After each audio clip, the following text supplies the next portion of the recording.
மருத்துவ நாடி என்ற தலைப்பில் வந்து நம்ம வந்து ஏற்கனவே வந்து 2 வீடியோஸ் போட்டிருக்கோம். பர்டிகுலராக நாடி என்பதை பற்றி மட்டும் 2 வீடியோஸ் வந்து போட்டிருக்கிறோம். ஓகேங்களா? அதில் 2வது வீடியோஸ் வந்து சிகிச்சை முறையோட பஞ்சபூத மருத்துவ சிகிச்சை புள்ளிகளோட சேர்ந்து வந்திருக்கும். ஓகேங்களா? சிகிச்சை முறைனா எப்படி அப்படிங்கிற ஃபுல் டீட்டெயில்ஸோட 2வது வீடியோ வந்துருந்துச்சு. இப்போது இந்த நாடிங்கிறது அகமா புறமா அப்படிங்கிற ஒரு கேள்வி. ஓகேங்களா? இதையும் நம்ம வந்து சிந்தித்து வச்சுக்கலாம். இது ஒரு சிந்தனை. ஓகேங்களா? இது ஒரு பெரியவர் வந்து அப்படியே தற்செயலாக ஒரு தொலைவான ஒரு இடத்துக்கு போகும்போது ஓய்வாக உட்காந்துருக்கும் போது ஒரு பெரியவர் அந்த இடத்துல உட்காந்துருந்தார். அவர்கிட்ட ஜஸ்ட்டு பேசும்பொழுது ஒரு அறிவுமில்லாத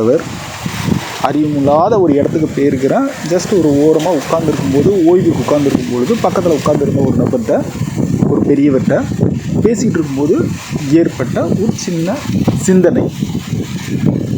இந்த நாடிங்கிறது அகமா புறமா அப்படிங்கிற ஒரு சிந்தனை. அப்போது அந்த கேள்வி உங்களுக்குள்ளேயும் இருந்துச்சுன்னா ஜஸ்ட்டு நீங்களும் சிந்திச்சிக்கிங்க. ஓகேங்களா? ஏன்னா லாஸ்ட் வீடியோஸ் வந்து நம்ம போட்டதுக்கு வந்து ஒரு சிலர் அந்த நாடியை பற்றி சின்ன சின்ன சந்தேகங்களை கேட்டிருந்தாங்க. அந்த வீடியோஸை 2வது முறை கேட்டிருந்தா அந்த சந்தேகத்துக்கான விடை கிடைச்சிருக்கும். இருந்தாலும் கேட்டிருந்தாங்க. ஒரு சில விஷயங்கள் கொஞ்சம் நிதானமாக யோசிக்கும் போது தான் அது தெளிவடையும். ஜஸ்ட்டு ஒரு பதிலில் வந்து தெளிவு இருக்காது. இப்போ நம்ம அகமா புறமா அப்படிங்கிறத சிந்திக்கலாம். இப்போ நம்ம வந்து ஒரு நாடி பார்க்குறோம் அப்படின்னா வர்றாங்க, கை கொடுக்குறாங்க.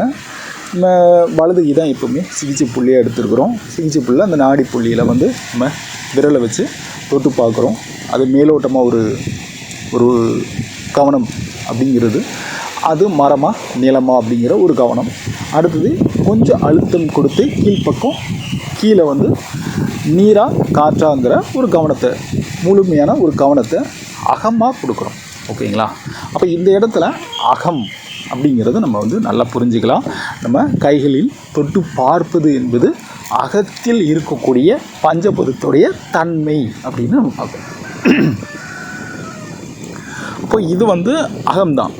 ஆனால் சித்தருடைய பாடல்கள், மருத்துவ குறிப்புகளில் சித்தருடைய பாடல்களில் நாடிங்கிறது புறத்தையும் குறிக்குது. ஓகேங்களா? அதுதான் அவர் தூண்டிவிட்ட ஒரு கேள்வி. அப்போது இந்த நாடி பார்த்தல் என்பது புறத்தில் பார்ப்பீர்களா இல்லை அகத்தில் பார்ப்பீர்களா அப்படிங்கிறதா.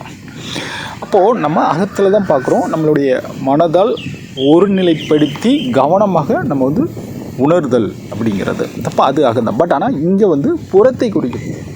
அப்போ புறம் அப்படின்னா மிக முக்கியமான 2 பூதங்களை வந்து நம்ம இங்கே நோட் பண்ணலாம். 2 பூதங்கள் அப்படின்னா அமாவாசை அப்படின்னு சொல்லியாச்சுன்னா காலையில் வந்து சூரியனும் சந்திரனும் ஒரே திசையில் கொஞ்சம் அருகருகேனா இங்கேருந்து பார்க்குறதுக்கு ஒரே பார்வையில் நம்மளால் பார்க்க முடியும். ஓகேங்களா? இப்போது அமாவாசை அப்படி என்று சொன்னால் காலையில் சூரியனையும் சந்திரனையும் நம்ம ஒரே நேரத்தில் பார்க்கலாம். அதாவது ஞாயிறையும் திங்களையும் பார்க்குறோம்னு வச்சுக்கோங்களேன். இது பௌர்ணமியாக இருந்தால் நம்ம வந்து சூரியனை ஒரு பக்கம் பார்த்தா சந்திரனை மற்றொரு பக்கத்தில் தான் பார்க்கணும். அதாவது காலையில் சூரியனை பார்த்தா அதே திசையில் மாலையில் தான் சந்திரனை பார்க்க முடியும். சூரியன் இன்னொரு திசை ஆப்போசிட் திசைக்கு போயிடுவாங்க. அப்போ எதிரெதிர் திசையில் இருப்பாங்க. ஓகேங்களா? ஒரே பக்கத்தில் இருக்கிறது அமாவாசை, எதிரெதிர் திசையில் இருக்கிறது பௌர்ணமி. ஓகேங்களா? இது வந்து புறத்தில் இருக்கக்கூடிய ஒரு மாறுபாடு. சரி, மிக முக்கியமான கிரகங்களில் நம்ம 7 கிரகங்கள் 7 நாட்கள் அப்படின்னு சொல்லுவோம் இல்லையா? ஞாயிறு, திங்கள், செவ்வாய், புதன், வியாழன், குருங்கிறது, வெள்ளி, சுக்கிரன்கிறது, சனி அப்படின்னு சொல்லிட்டு 7 கிரகங்களை வந்து நம்ம குறிப்பிட்றோம் இல்லையா? இந்த 7 கிரகங்களில் நம்ம குறிப்பிட்ட பெரிய மாற்றங்களை நம்ம டக்குன்னு பார்க்குறது இந்த சூரியன் சந்திரன் தான். தினசரி மாற்றங்கள். அப்போது இது வந்து சூரியன் நெருப்பு, சந்திரன் நீர் அப்படிங்கிறது தான். அப்போது இந்த நோய் குணப்பாடுகளில் நோய்களுக்கான இந்த பஞ்சபூத தீர்வுகளில் நம்மளுக்கு மிக முக்கியமான புள்ளிகளாக இருக்க வேண்டியது இருக்கலாம் அப்படிங்கிறது தீர்வான புள்ளியாக ஒன்று நீராக இருக்கலாம் அல்லது நெருப்பாக இருக்கலாம் அப்படிங்கிற ஒரு சிந்தனையை வந்து அவர் தூண்டிவிட்டார். மற்றதுகளுக்கு நீங்கள் ஒரு சிகிச்சை அளிக்கிறீங்கன்னா அது சிகிச்சை புள்ளியாக ஒன்று நீராக இருக்கலாம் அல்லது நெருப்பாக இருக்கலாம். இப்போ புறத்தை பார்க்கணும், பாதிக்கப்பட்டது இது கொஞ்சம் யோசிக்க வேண்டியது தான். இப்போ யோசிக்கும் பொழுது இது வந்து இப்போது காற்றுடைய திசையை பார்க்கணுன்னா கொடி வச்சு தான் பார்க்க முடியும். கொடி மரம், ஓகேங்களா, கொடி மரம் வச்சு காற்றுடைய திசையை பார்ப்பாங்க. இது கொடி மரத்தை வச்சு வானிலை ஆய்வு செய்தல் அப்படிங்கிற ஒரு இருக்குது. அது காற்றை மையப்படுத்தியது. அப்போ நீர் நெருப்பு பார்க்குறோம். இப்போ புறமாக பார்க்குறோன்னா நம்மளுக்கு கொடிமரம் என்பது வந்து இருந்திருக்குது. அப்போது கவனித்தல், புறத்தை கவனித்தல் அப்படிங்கிறது கொடிமரம் வச்சு கவனிச்சிருக்கிறாங்க. எதிர்காலத்தை புரிஞ்சுக்கிட்டாங்க அப்படிங்கிறத புரிஞ்சு.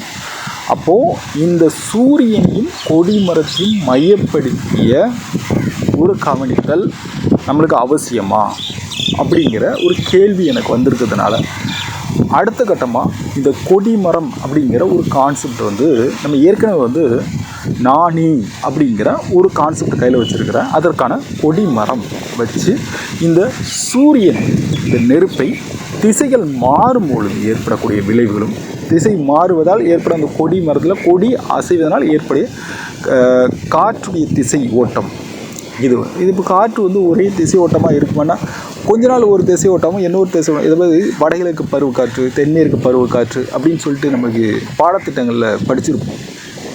அந்த மாதிரி ஒரு சில மாதங்களில் தான் இந்த காற்றுகள் வந்து அந்த திசையிலேருந்து அதிகமாக இருக்கும் அப்படிங்கிறது நமக்கு தெரிஞ்சது தான். அப்போது இந்த காலகட்டத்தில் எந்த விதமான நோய்கள் இருக்குது, ஓகேங்களா.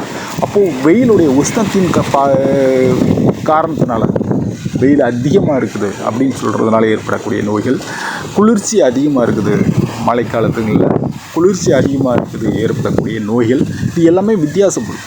அப்போ நம்ம தொடர்ச்சியாக நம்ம வந்து ஒரு சிகிச்சை பண்ணிக்கிட்டே இருக்கும் பொழுது தான், ஜஸ்ட் ஒரு வருஷமாக 2 வருஷமாக நான் வந்து சிகிச்சையில் இருக்கிறேன், சிகிச்சை கொடுப்பதில் இருக்கிற இந்த பஞ்சபூத வாழ்வியல், பஞ்சபூத மருத்துவியல் இதுலேயே தொடர்பில் இருக்கிறேன், ஒரு 2-3 வருஷமாக தொடர்பில் இருக்கிறேன் அப்படின்னு சொல்லும்பொழுது தான் நமக்கு இதை பற்றிய சிந்தனைகள் வந்து தொடர்ச்சியாக இருக்கும், ஓகேங்களா. அப்போ இதுகளை இப்போது இந்த மாதம் என்ன நோய் வந்துச்சு, ஒரு வெயில் காலம்னா ஒரு பற்றாக்குறை ஏதோ ஒன்று. இப்போது வெயில் உஷ்ணம் அதிகமாக இருக்குதுன்னா ஈரப்பதம் அதிகமாக இருக்கும், அந்த உஷ்ணத்தை நம்ம வந்து கட்டுப்படுத்திக்க கொள்ள முடியும். இது புறத்தில் நம்ம ஜென்ரல் நாலேஜ், இந்த புறத்தில் நம்ம இருக்கக்கூடிய ஒரு பொது அறிவு தான் நம்ம அகத்தில் இந்த உடலுக்கும் தேவையான ஒரு பூதமாக இருக்கும், ஒன்றுக்கு ஒன்று சமநிலைப்படுத்தக்கூடிய ஒரு பூதம். அப்போ ஏன்னா இது பூதத்தை மையப்படுத்தியது தானே, 5ஐ மையப்படுத்தியது தான்.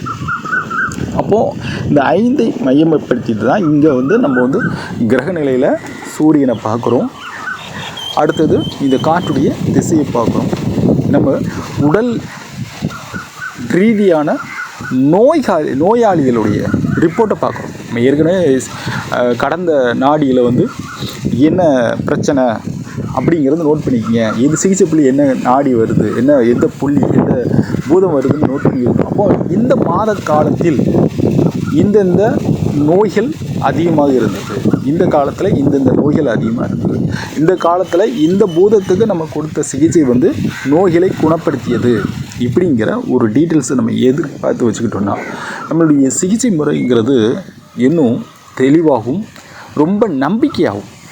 இது கொடுத்தா குணமாயிருங்க, இது கொடுத்தா இந்த புள்ளியில் கொடுத்தா குணமாயிரும், இது கொடுத்தா இது இப்படி பண்ணால் குணமாயிரும் அப்படிங்கிற ஒரு தன்னம்பிக்கை எல்லாமே சில வருடங்களில் தான் வருமே தவிர உடனே வராது. அப்போது கடைசியாக கொடுத்த அந்த நாடி வழி சிகிச்சை அளித்தல் அப்படிங்கிறத தொடர்ச்சியாக நம்ம வந்து பயிற்சி மூலமாக அனுபவிச்சு தான் கொண்டு வர முடியும். ஆனால் இது வந்து எல்லோருக்குமான ஒரு கருத்தியல் கிடையாது. இந்த மருத்துவ ரீதியான படிப்பில் இருக்கிறவங்களுக்கு, இதில் உள்ள தேடல் உள்ளவர்களுக்கு மட்டுமான ஒரு கருத்து பகிர்வு.